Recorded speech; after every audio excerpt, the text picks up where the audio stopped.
Hi, James May here with Audio Sprockets. Today I'm going to show you how to train up your ToneDexter. So let's jump right in. First question is, what kind of mic should I use? Well, we recommend small diaphragm condenser mics because they tend to have flat, uniform response. Other mics will work. You can use a 57 or a 58 or any large diaphragm mic. They may or may not be optimum for your particular guitar. These guys, because of their flat response, are almost guaranteed to do the job for you. This particular one is a Slate ML2 small diaphragm condenser. It's actually about to be on the market as of October, they say by the end of the year. These aren't too expensive. This is, I think, $150. You can find something in the $100 to $200 range, certainly, that will give you excellent results. Okay, what about position? Well, there's a few choices that we endorse. The sort of standard mic position that people use is pointing at the 12th or the 14th fret from something like a foot away or so. Something like this. That usually works real well. Another one that we would recommend you try is the over the nut position. Something like this, where if you imagine the nut in an arc out to a microphone that's pointing back at the sound hole, that works real well on a lot of guitars. Another one is what we call the up top, which is kind of up high a bit, pointing down at the sound hole again, but again way off axis so that you're not actually pointing directly at the sound hole. And finally, my favorite position, but it will depend on your instrument, is what we call down under. Kind of the equivalent of the over the top, only on the bottom side. And 6 or 12 inches down and 6 to 12 inches out, pointing back at the sound hole. Okay. So I've got the guitar plugged into the input. I've got the microphone plugged into the mic jack. I've got the feed to the audio recording system plugged into the headphone jack, so it's going to be recording exactly what you would hear with the phones. Main two outputs are not being used. They'd be muted during training anyway. Okay? The first thing you want to do is to set your pickup level trim appropriately for the pickup you're using. You want that red light just to come on when you play a loud something like that. Normal playing should just be the yellow. If the red light's coming on all the time, then you're probably overdriving it a little bit and you want to back it off. Position 12 has no WaveMap stored in it because there's no dot. R tells us we're in run mode. In order to train, you need to tap the left switch to get into mute, tuner, or edit. And edit is where we start our training. So I can just do that by tapping the right switch.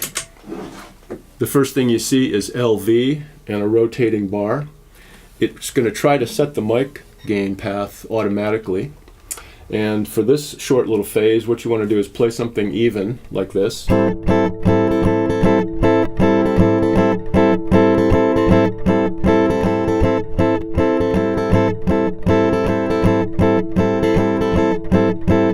So you see the rotating bar stopped after it got the level set.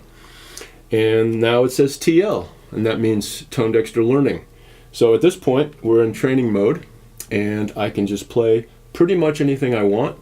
It's nice to cover the whole range of the guitar, but it doesn't really matter a whole lot, and don't worry about playing bad notes and making mistakes.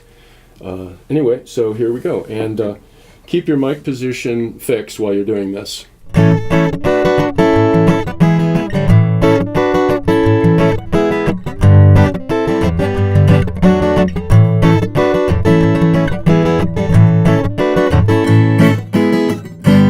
If you saw the little 1 pop up, that means it's actually in process. It's going to count up to 9.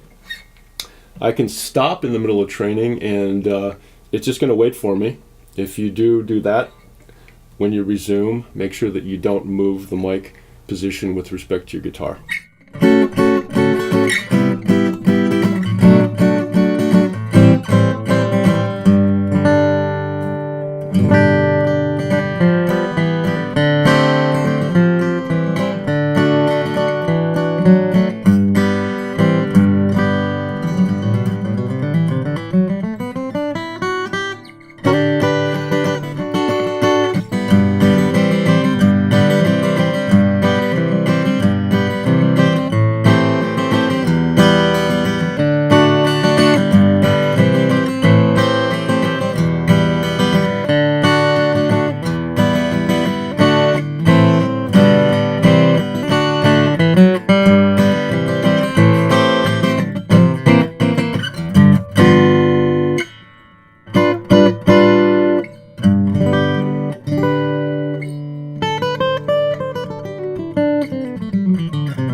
so it's done training. It got to 9 and then it went back to the T with the slot number, so this is 12. Now we can audition what this sounds like and decide whether we want to keep it or not. When it says T, it's the trained up sound. When it says M,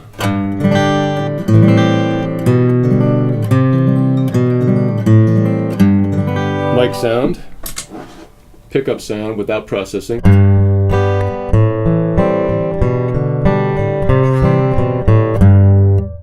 Back to train sound.